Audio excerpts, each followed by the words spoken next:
उत्तर प्रदेश सरकार ने पुलिस कार्रवाई को लेकर के अपनी सूची जारी की है, जिसमें मेरठ एनकाउंटर के मामले में टॉप जनपदों में से एक है। इस वक्त हमारे साथ बातचीत के लिए मौजूद है मेरठ से सांसद राजेंद्र अग्रवाल जी। सर, मेरठ में सबसे ज्यादा एनकाउंटर हुए 2017 से लेकर के अब तक 63 एनकाउंटर हुए, जबकि प्रदेश में 176 एनकाउंटर।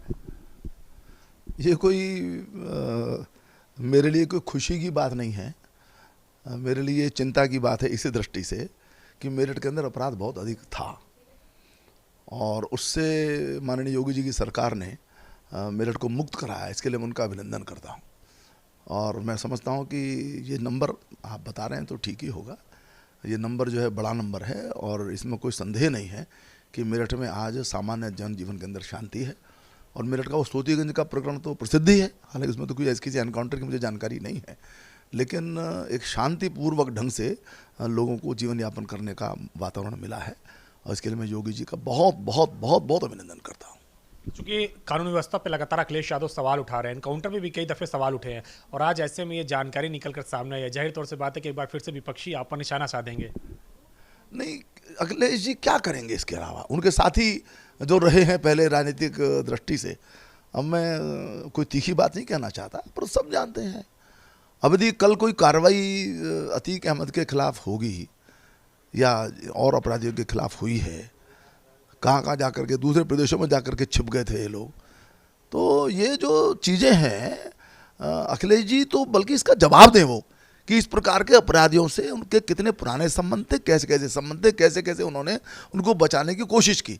आज भी वो गायत्री प्रजापति की तारीफ करते हैं। गायत्री प्रजापति का पूरा जो रोज नामचा है वो इतना शर्मिंदगी वाला है। अभी गए थे एक हफ्ते पहले, वहाँ जाकर गायत्री प्रजापति के बारे में बोल करके आए।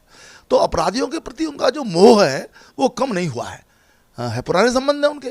तो इसलिए उनको तो वास्तव में सवाल खड़ा करने के स्थान पर एनकाउंटर्स के ऊपर ये जवाब देना चाहिए कि उनके इन अपराधियों से कब से संबंध थे, कितने संबंध थे, और यदि सरकार की मदद कर सके तो बताएं कि इन ये और हैं, इनको थोड़ा सा और देखिए साहब, जिससे प्रदेश ठीक हो जाए।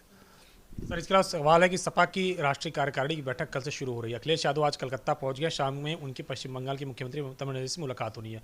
लगातार विपक्षी गठबंधन की बात भी चल रही है, किस तरीके से उनके वहां की कार्यकारिणी देखते हैं आप? देखिए, मुझे लगता नहीं कि ये जो गठबंधन की जो चर्चाएं हैं बात से आगे बढ़ेंगी, क्योंकि कोई आधार तो चाहिए। सब अपने अपने टापुओं के ऊपर खड़े हुए हैं, बीच में कोई कॉमन जमीन नहीं है, तो इनमें झगड़े आज भी हो रहे हैं।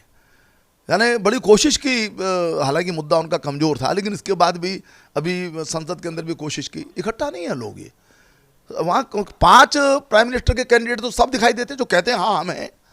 मैं ममता जी स्वयं हैं, हमारे जो है राहुल जी हैं ही, उन्होंने यात्रा इसीलिए की थी, मुझे ऐसा लगता है, दिखाई देता है कि राहुल जी के चारों तरफ जो है सारे विपक्षी एकता होगी। फिर जो है हमारे केजरीवाल साहब हैं, फिर हमारे आंध्र प्रदेश के हमारे नेता हैं, शरद पवार साहब की उम्र ज़रा ज़्यादा हो गई है, लेकिन एनसीपी के अंदर भी जोश आता है। तो ये तो अनेक नेता दिखाई देते हैं, इनमें कोई किसी प्रकार का तालमेल नहीं है, कोई वैचारिक साम्यता नहीं है, इनके लक्ष्य बिल्कुल देश के कल्याण के नहीं है।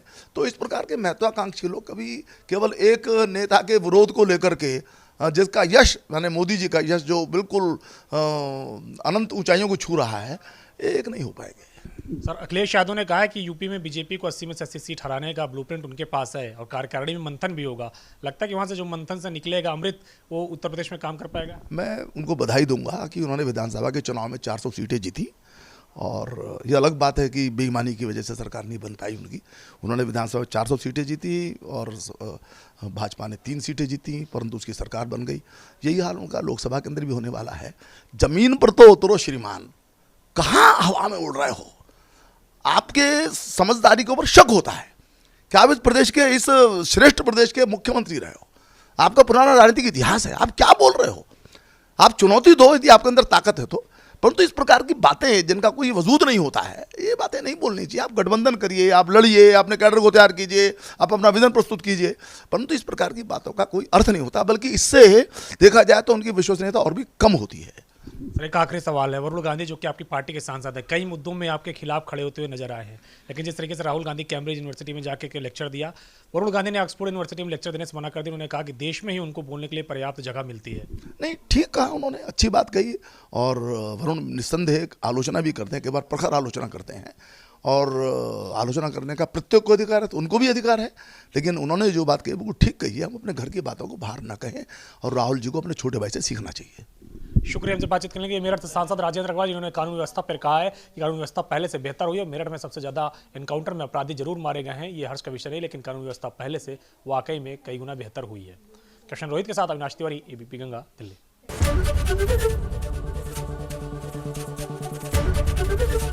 एबीपी गंगा, खबर आपकी, जुबान आपकी।